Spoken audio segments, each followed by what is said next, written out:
Good morning students, how are you? कैसे हो आप लोग? उम्मीद करता हूँ आप लोग अच्छे होंगे, घर पे होंगे, आप लोग स्वस्थ होंगे। सो आज का जो हमारा टॉपिक है बेटा, वो आप लोगों को आज इक्विलिब्रियम कांस्टेंट निकालना समझाना है। आप लोगों को इक्विलिब्रियम कांस्टेंट कैसे निकालते इस बात को देखो। ओके बेटा। सो देखो, अगर मान लो मेरे पास कोई एक रिएक्शन है, is equilibrium with C C plus D D, ये इक्विलिब्रियम में है। तो इस रिएक्शन का जो इक्विलिब्रियम कांस्टेंट होगा बेटा, वो क्या होता है? Concentration of the reactant and power is raised to the stoichiometric coefficient.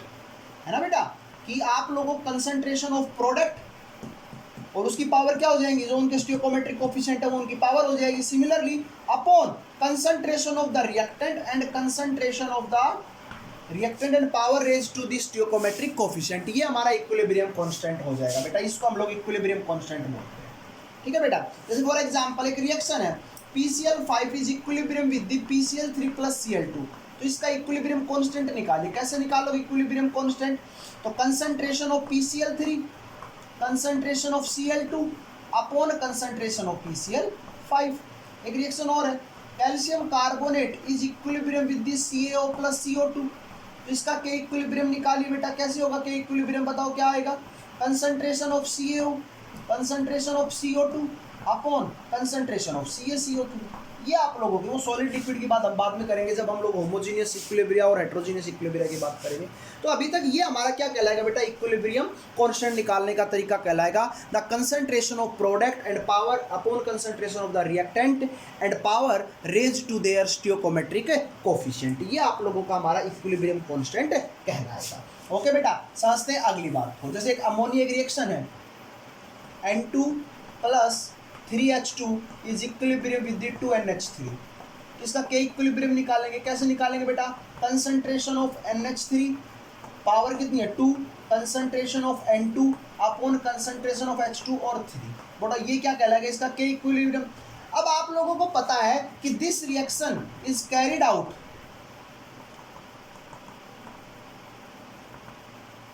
In gaseous phase. तो गैसियस फेज के अंदर हम लोग कंसंट्रेशन टर्म्स की बात ना करके किसकी बात करेंगे? प्रेशर की बात करेंगे। तो हमारे पास क्या हो जाएगा? K equilibrium is equal to pressure of NH3 का square upon pressure of N2 into pressure of H2 का क्यूब। तो उस समय आप लोग ये के इक्विलिब्रियम ये होगा। तो कंसंट्रेशन की टर्म में के इक्विलिब्रियम को हम लोग कैसे लिख सकते हैं? मतलब equilibrium constant in term of concentration. But के इक्विलिब्रियम को हम प्रेशर की टर्म में क्या लिखेंगे? केपी लिखते हैं, क्योंकि equilibrium constant in terms of pressure. तो केसी क्या होता है और केपी क्या होता है, इस बात का आप लोगों को पता चल गया।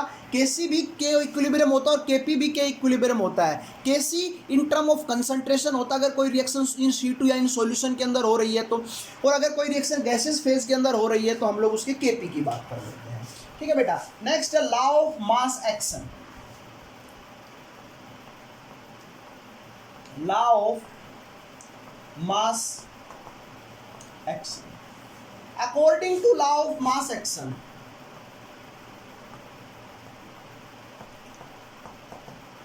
the rate of the reaction is directly proportional to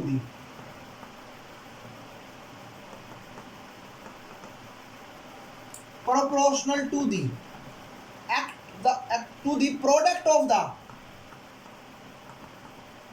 active concentration of the reactant. Active concentration of the reactant. Active concentration of the reactant. Clear आप लोगों को? तो जैसे एक रिएक्शन है A plus B is equilibrium with the C plus D. तो इस reaction का मुझे रेट ला बताइए, या रेट ऑफ रिएक्शन बताइए। क्या होगा रेट ऑफ रिएक्शन? तो rate is directly proportional to the active concentration of reactant और उनका प्रोडक्ट, उनकी गुना। समझ में आ गया? तो rate is equal to proportional का साइन कांस्टेंट आएगा के। तो K is known as rate constant if concentration of A is equal to concentration of B is equal to unity. तो रेट इज इक्वल टू किसके बराबर हो जाएगा बेटा? के, रेट कांस्टेंट के। बोलो, and it this K is also known as specific rate constant. This K is also known as specific rate constant. Okay, तो क्या बोलते हैं के को? Specific rate constant. समझ में आ गया आप लोगों को? तो ये है हमारे पास law of mass action. Okay बेटा, सभी को समझ में आया? नेक्स्ट है बेटा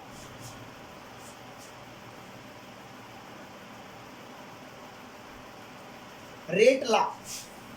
rate law, rate law. So according to rate law, according to rate law, the rate of reaction, the rate of reaction is directly proportional to the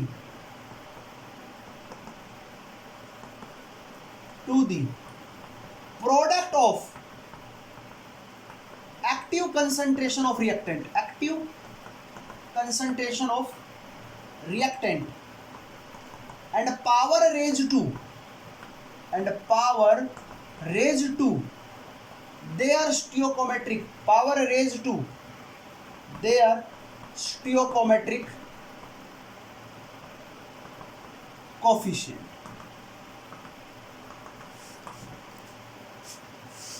their raised to power their raised to stoichiometric coefficient। समझ में आया आप लोगों को? जैसे मैं आप लोगों से बात करता हूँ कि एक रिएक्शन है AA plus BB is equilibrium with CDD, है ना? तो इसकी rate of reaction according to rate law क्या होगी? Is equal to K। बस सीधा डायरेक्टली, चलो डायरेक्टली कर देते हैं। कंसंट्रेशन ऑफ A की power A, concentration of B की पावर B, तो रेट कांस्टेंट आ जाएगा, rate is equal to K A, और ये क्या हो जाएगा बेटा? B। तो ये आप लोगों का जो रेट होगा ये अकॉर्डिंग टू रेट लॉ है, और अगर पावर आप लोग स्टियोकोमेट्रिक में नहीं लेते हो तो वो according to law of mass action इसकी डेफिनेशन हो जाती है बेटा। क्लियर है? अब हम लोग बात कर लेते हैं बेटा relationship between Kp and Kc की बात कर लेते हैं। Relationship between Kp and Kc की बात कर लेते हैं। Relationship between Kp and Kc। मान लो कोई एक रिएक्शन है और वो इक्विलिब्रियम में है, तो बेटा हम लोग उसकी क्या निकालेंगे? सबसे पहले रेट निकालें। बोलो क्या निकालें? रेट निकाल लें हम लोग। तो रेट कैसे निकालेंगे बताओ? रेट कैसे निकालेंगे? Concentration of directly proportional to concentration of A and concentration of B power raise to A और पावर रेज टू B। बोलो आप लोगों को यही आया? अच्छा, अगर मैं प्रोपोर्शनलिटी का साइन हटाता हूँ तो एक कांस्टेंट आएगा, दैट इज KF। तो कंसंट्रेशन ऑफ A की power A, concentration of B की पावर B। अच्छा, बैकवर्ड रिएक्शन मींस प्रोडक्ट अगर रिएक्टेंट के अंदर वापस आ रहा है तो मैं उसके लिए क्या लिख दूं? KB। उसके लिए कंसंट्रेशन टर्म कौन होगी? Reactant D। तो आप लोगों को पता है दोनों की रेट है eight equilibrium point.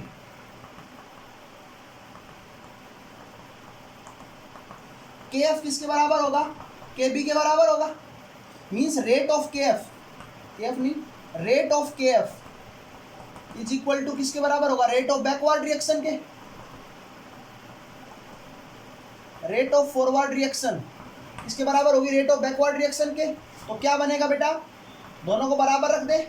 KF A की पावर A, B की पावर B, KB C की पावर C, D की पावर D। तो KF KB नीचे ले आऊं, इसको नीचे ले जाऊं, C की पावर C, D की पावर D अपॉन A की पावर A और B की पावर B। और ये आप लोगों का क्या आ गया बेटा? बताओ, इक्विलिब्रियम कांस्टेंट आ गया, K इक्विलिब्रियम। ये आप लोगों का क्या आ गया? K इक्विलिब्रियम आ गया। बोलो समझ में आया आप लोगों को? शायद दिखाई नहीं दिया, मैं दोबारा से लिख देता हूं। At equilibrium point rate of forward reaction is equal to rate of backward reaction. तो KF A की पावर A, B की power B is equal to KB C की पावर C, D की पावर D। बोलो ये लिख सकते हैं हम लोग। अब आप लोग पता है KB नीचे ले आओ, तो KF by KB is equal to C की पावर C, D की पावर D अपॉन A की पावर A और B की पावर B। बोलो, और ये आप लोगों का इक्विलिब्रियम कांस्टेंट आया। देखो जरा, मैं थोड़ा सा नीचे कर देता हूँ। बोलो क्या है आपका? ये इक्विलिब्रियम कांस्टेंट आया। ये क्या है, इक्विलिब्रियम कांस्टेंट। तो हम लोग लिख सकते हैं के इक्विलिब्रियम किसके बराबर होगा, के एफ बाई के बी के बराबर होगा। ये बात तो हम लोगों ने देखी कि के इक्विलिब्रियम किसके बराबर होता है, के एफ अपॉन के बी के होता है। अब हम बेटा रिलेशनशिप बिटवीन के पी और के सी को और देख लेते हैं एक बार छोटा सा झलक। यही रिएक्शन मैं मान लेता हूं, ए की पावर ए, बी की power B, C D D. तो रेट ऑफ फॉरवर्ड रिएक्शन या इसकी के इक्विलिब्रियम निकाल लो, के सी की वैल्यू निकाल लो। तो कंसंट्रेशन ऑफ सी की power C, concentration of D की power D, concentration of A की power A, concentration of B की पावर बी। अगर यही इक्वेशन गैसियस फेज में हो रही है तो बेटा केपी निकालेंगे।